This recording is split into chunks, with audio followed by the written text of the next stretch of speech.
What's going on, Cancer? I salute the divinity in you, and welcome to the Chariot Friends.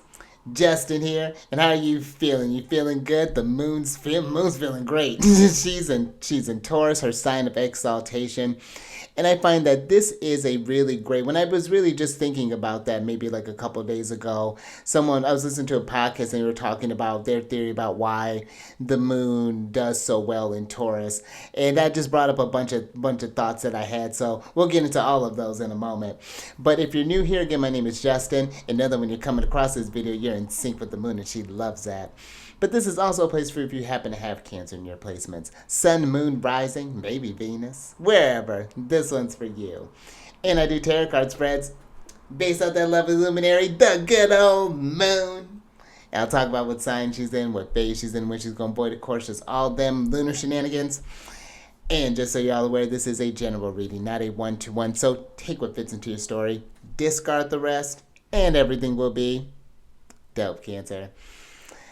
Now, let's jump into it, because this is a great one too, and I love the day that it's even happening on, because depending on when you're watching this, and I'm going to be shuffling for your general energy of the day, but happy moon day.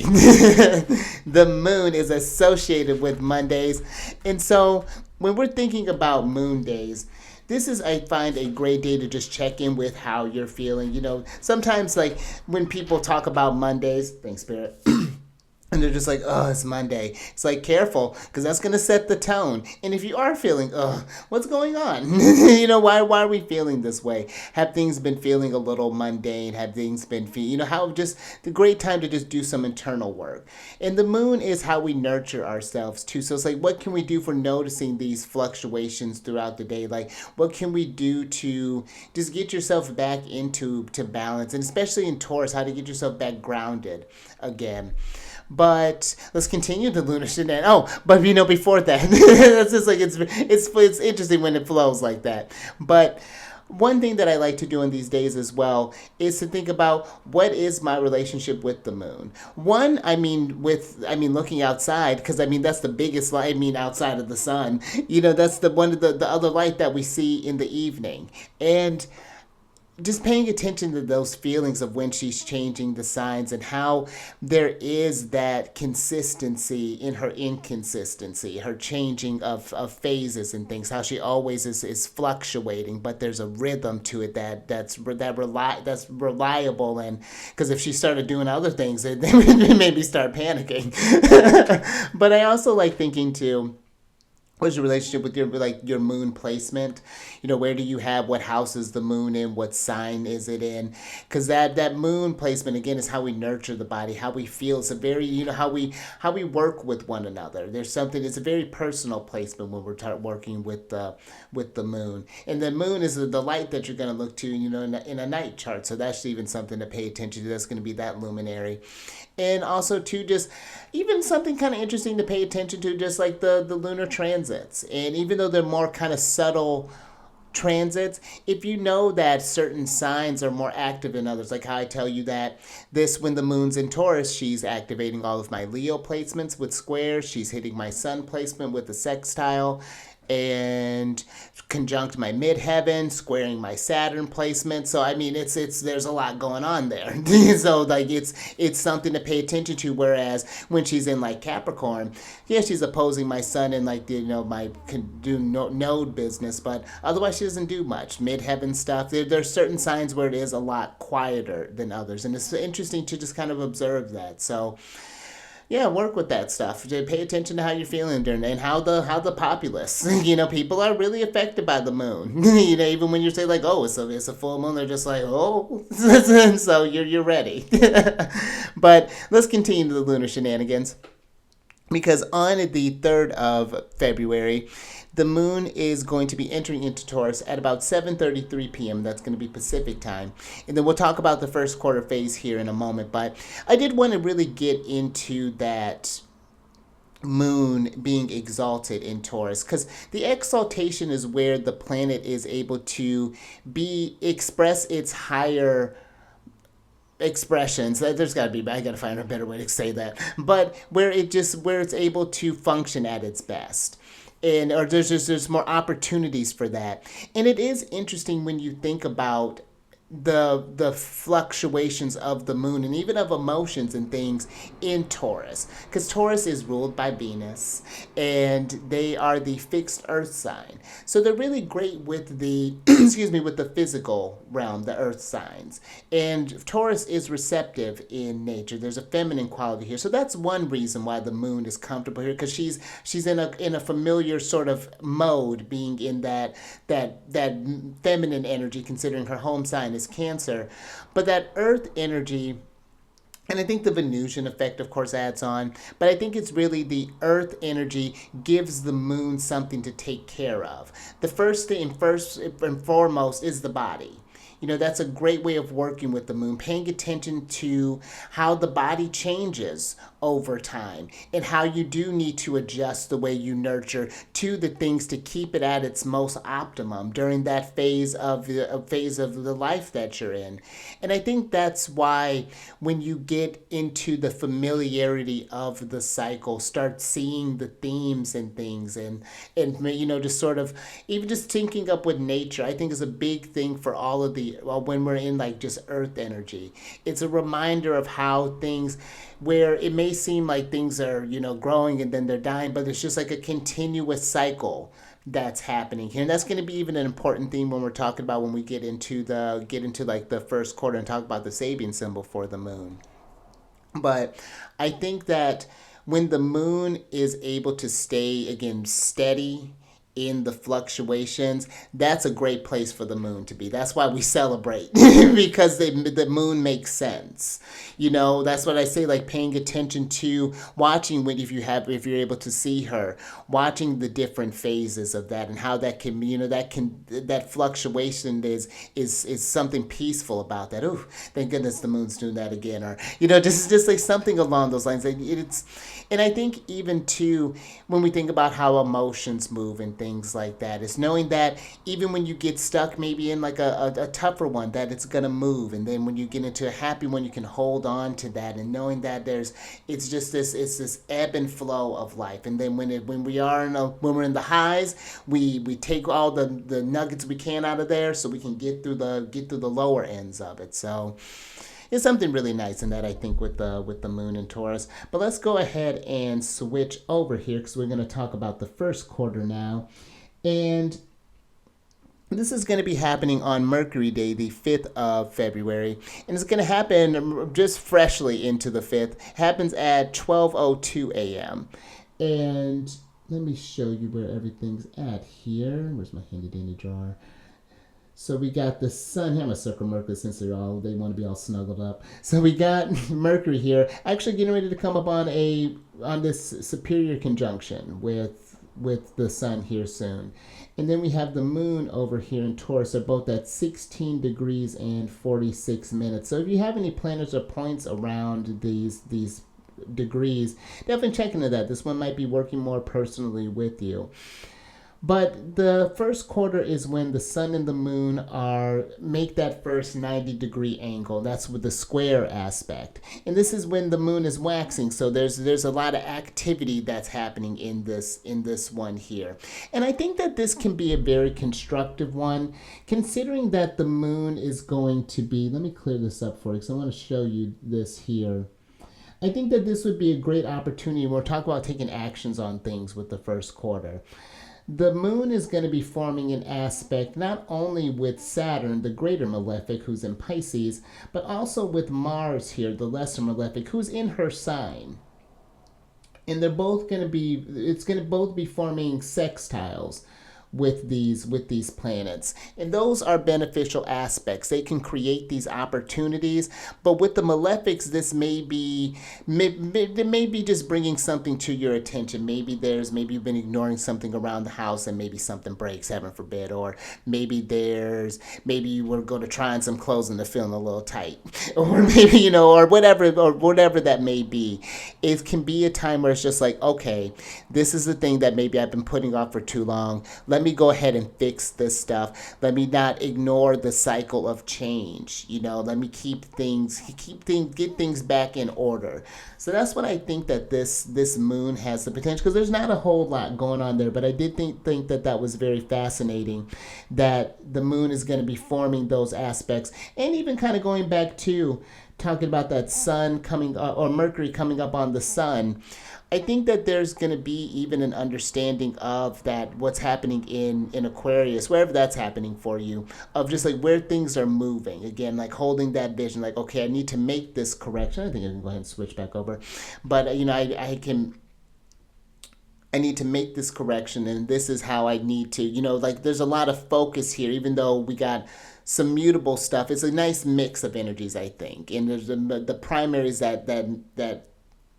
that fixed energy, that being able to concentrate and to persevere and get through the task and see the thing through. So just something to think about, I think, with this first quarter here. But, apply it to your situation, of course.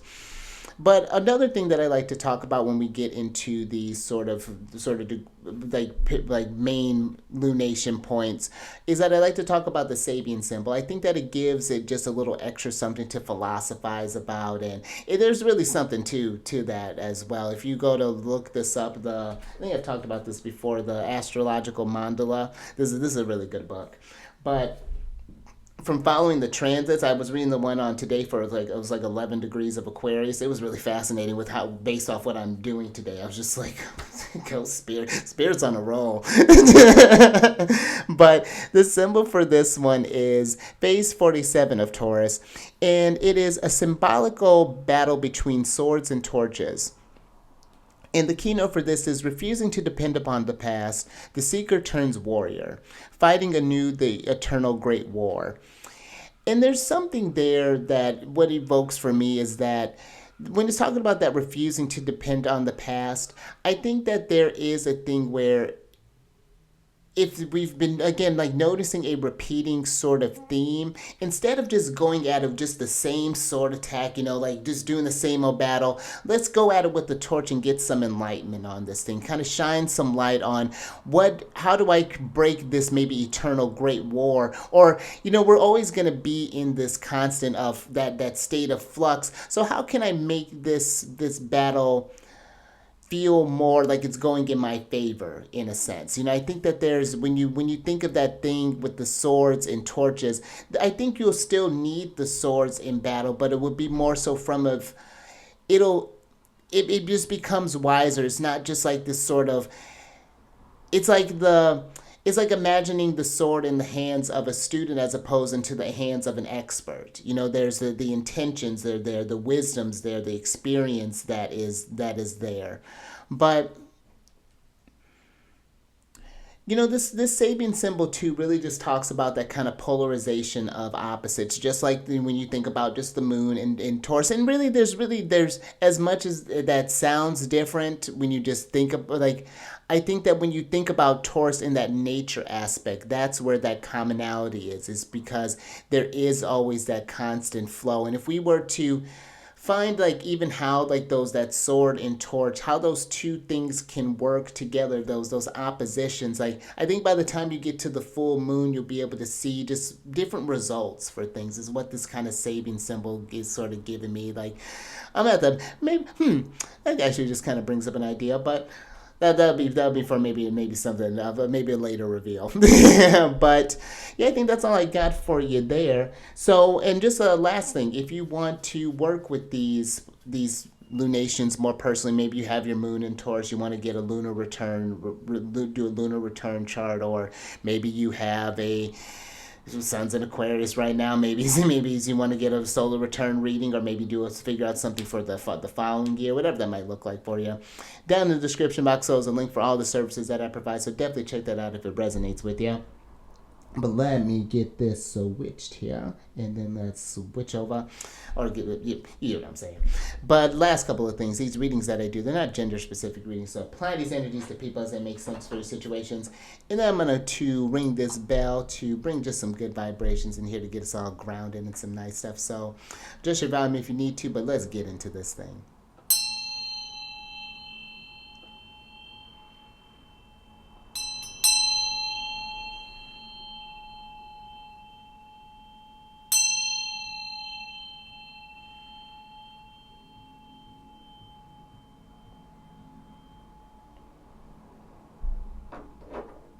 All right. All right, let's see what your general energy is looking like. Interesting. Speaking of the past, well, you got the Six of Cups here. And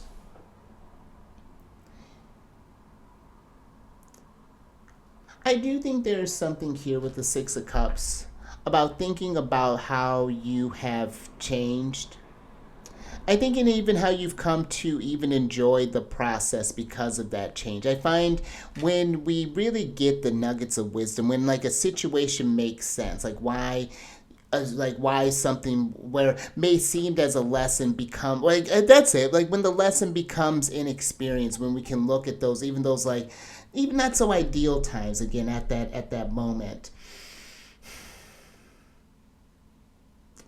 I think there's something here about being able to take that and go out in the world differently, even like kind of sharing that, how this person's kind of sharing this flowers with this person here. Like there's something even about how we maybe even going about exchanging life is differently here. But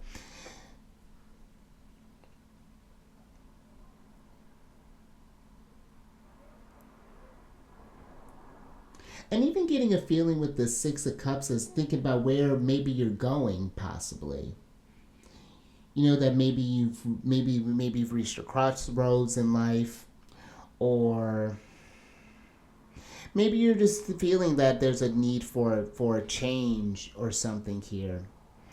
That maybe there's even some sort of like intimacy thing that I'm getting. I mean, this is the sun in Scorpio, but there's even some sort of intimacy. See, this is a Lord of pleasure, and maybe you're wanting to take something to a different level here. That's even just a little. Take that if that resonates. But let's get some tarot on this and get some details.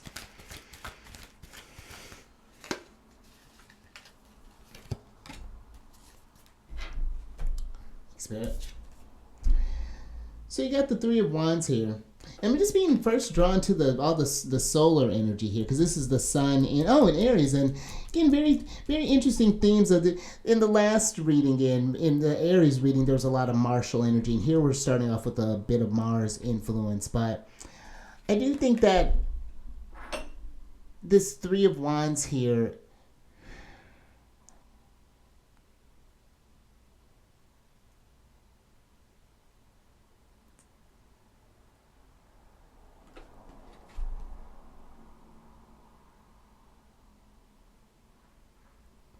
it's almost like you're waiting on something to come in, or there's when I say come in, like maybe we're waiting for, you hear like there's someone that's getting ready to step down, and so you're wanting to get ready to go for a promotion, or just like feeling like a change in the air here with the Three of Wands.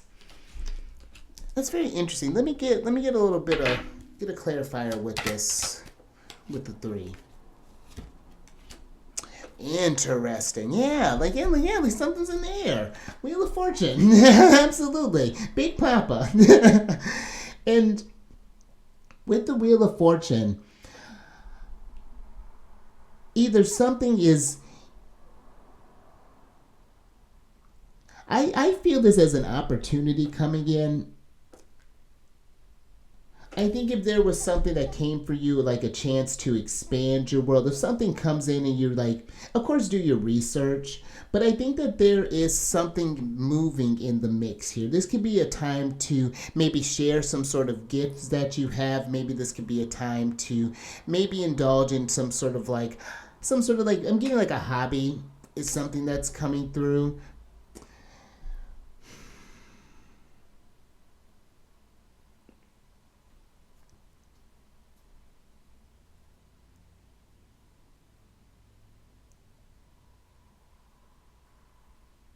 Let's get a little bit more on this story.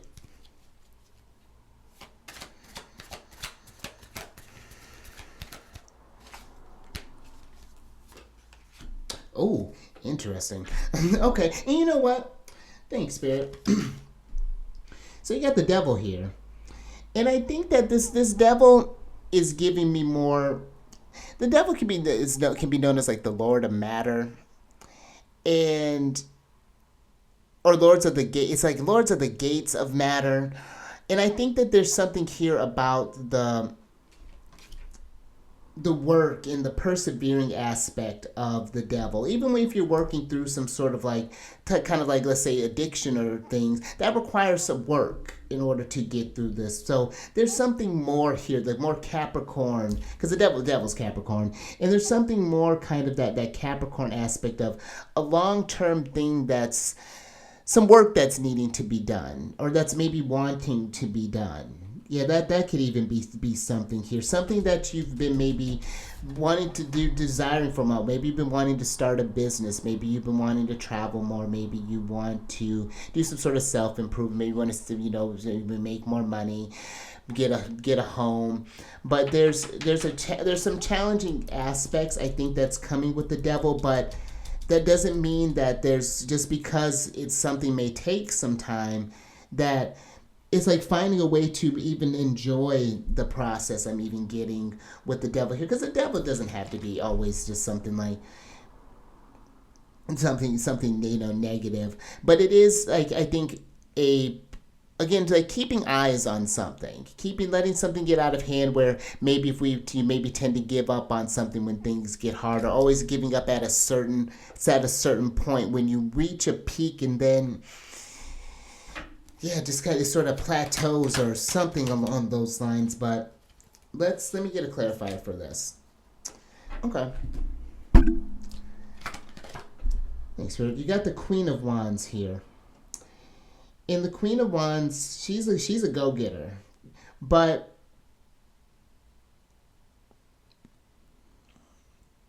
I do think that there is a part of her that does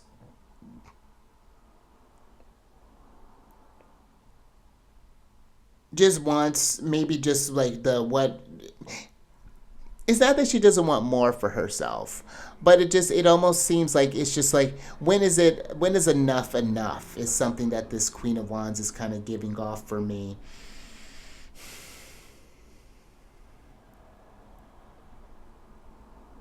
This could be too, just kind of shifting gears a little bit, maybe a need to kind of live in your own. It's like I'm getting the word kind of like light, or kind of like virtue, being more so in,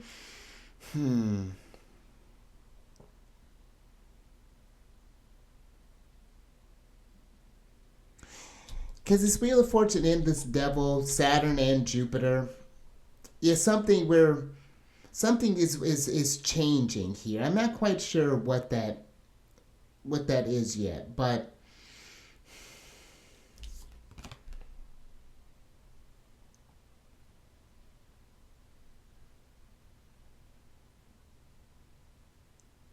I do think there's something with even the Queen of Wands too, figuring out how to. It's almost like how she's trying to bring some sort of idea down to life. I'm not. Yeah, that's another thing that she's bringing through here. But I also think that she's one that needs to. I think that she's wanting, or she feels like she wants to be moved by something. Fueled.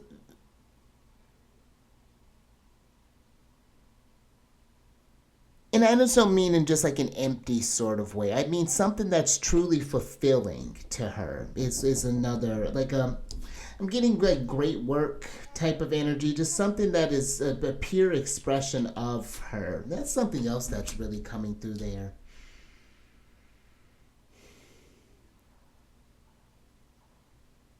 Let's get another one on this.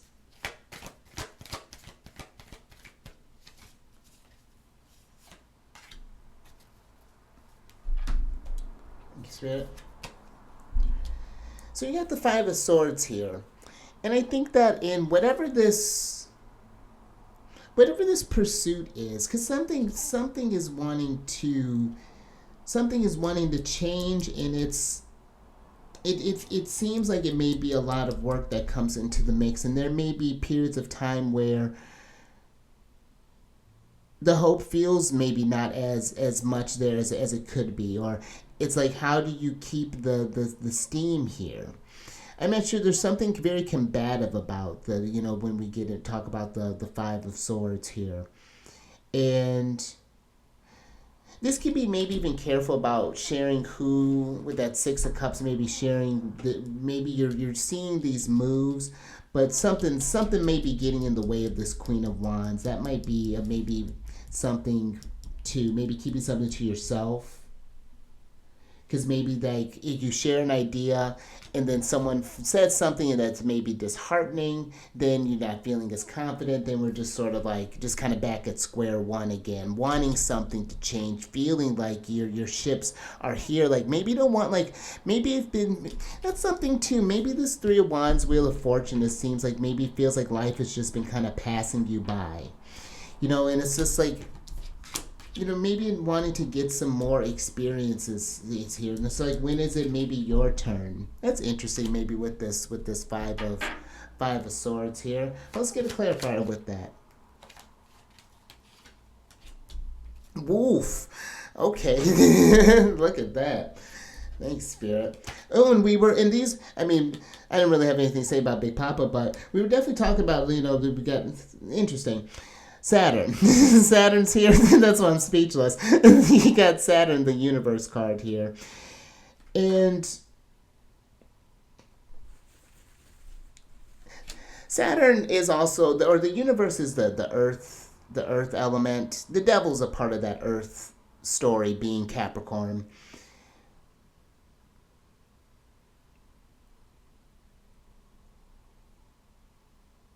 And I think that there's something that is keeping you from, or that may be keeping, something material that may be keeping you from finishing something here, seeing something through, seeing something to completion with the universe card being here.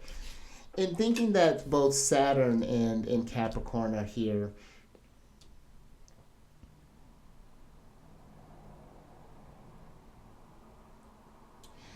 I think that there's this,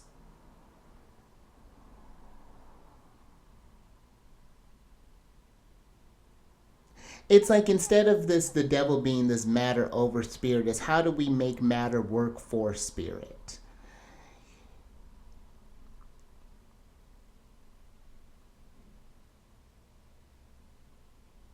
And I do think that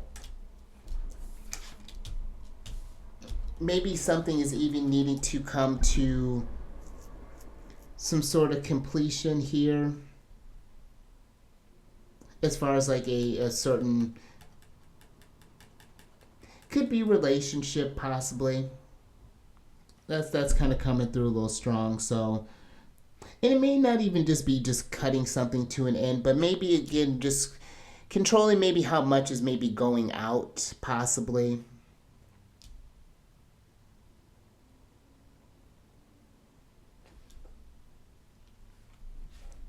Let's get some advice from Venus.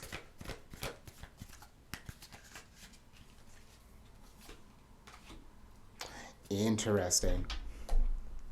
Thanks, Spirit. So you have the King of Cups here. And I think that through this changes here, the advice is to, how do you stay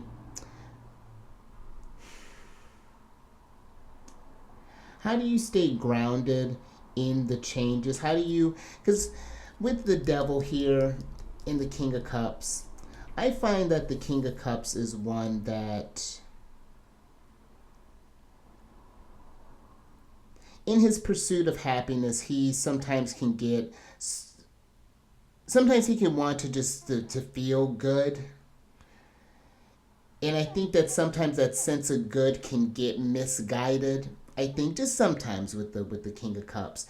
And it's just because every time you see the King of Cups, he's dealing with a lot of emotions. And I think that the King of Cups is one that you're going to need to really have that emotional intelligence as you're moving through this, to know through what you're feeling, and to have ways that are like different sort of coping mechanisms and things in order to get through the many feelings that may come up during whatever this little pocket is here.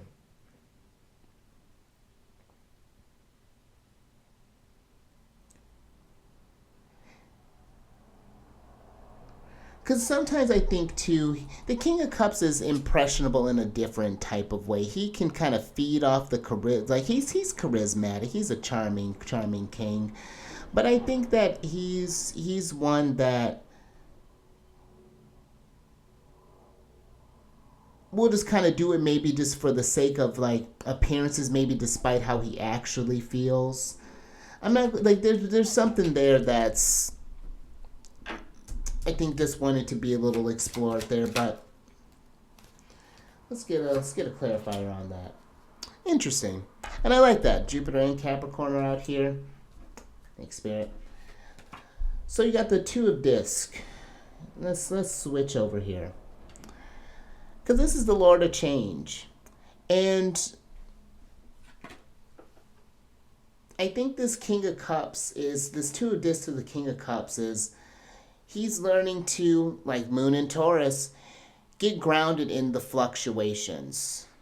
And I think maybe like how this kind of general sort of thing is like how things have maybe been going before is not how it can continue. There may be something where there's an unhealthy attachment somewhere here, and we're trying to juggle two worlds, maybe even. There's, again, that Sabian symbol even gets into like a polarization of opposites, but we're trying to balance the past and maybe the present, or maybe the future and the present. But anything that's getting in the way of the present is it's like how, let the past help you move presently to create your future. But it all takes place in the actions that you're doing right now, and how what growing is happening right now. And knowing that it's not something that there is fast growth, especially when you're tuning in. And maybe something may not feel as fast as you want it to, but the growth is happening. I really kind of feel with this stuff here. So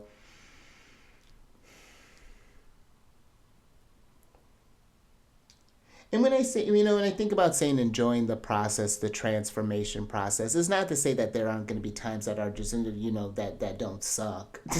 But I think that there is knowing that it's not going to last forever.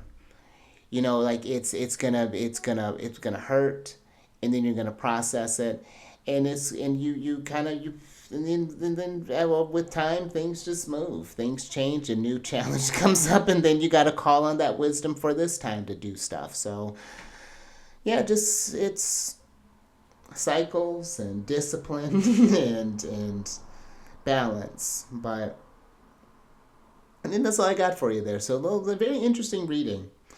But if you like that, or if something resonated for you, give it a thumbs up. And share this if you know somebody who can get some nuggets of wisdom from this. And subscribe to You Universe, King of Cups. Hit that bell button to get notified on all these videos each day. And while I'm getting your surprise cards here, something if you are curious in seeing about what's going on with the other planets. On my other channel, Alchemist 8, I do weekly videos there talking about that. And I also, thanks, Spirit, do videos talking about different planetary placements and different signs in different houses. So if that's something that you want to check out, get to know your own placement a little bit more, get some deep things to think about, then this is some very general things. Definitely go check that out. But let's see what your surprise card is here. Interesting. That is very interesting. So you got the Hawk here, which is a card of omen and messages. And this is the 11th card right after the Wheel of Fortune, which is the adjustment card. And I think that there's some, clearly some omens, messages that things are changing, or that the wheel is moving. And even Saturn here, something's coming to completion, or something is with the devil maybe needing to come to completion. Maybe we're seeing a sign that something is getting out of balance, and that, where to be mindful of what's materializing. I think with all that kind of earth energy having because that's going to be a lot to juggle. I think there's a lot of emphasis here with that. The devil, the Wheel of Fortune, the Two of Discs, just because those two, again, the Wheel of Fortune and the devil are Jupiter and Capricorn, and this card here. So I think that there's been I even think that there's something about even dual lives that maybe if you've been kind of putting on some sort of front, it's just get some things on that. Maybe I can see messages getting crossed and things. So just if that's something that resonates, just kind of get a hawk's eye view on this thing. Look sharp. And are you sure this is how things need, or you want things to continue? All right, I think that's it for you. Go out there and prosper. But until next time, keep eyes on that moon. Keep raising that vibration through the roof, and I will catch you on the next one, Mercury Day.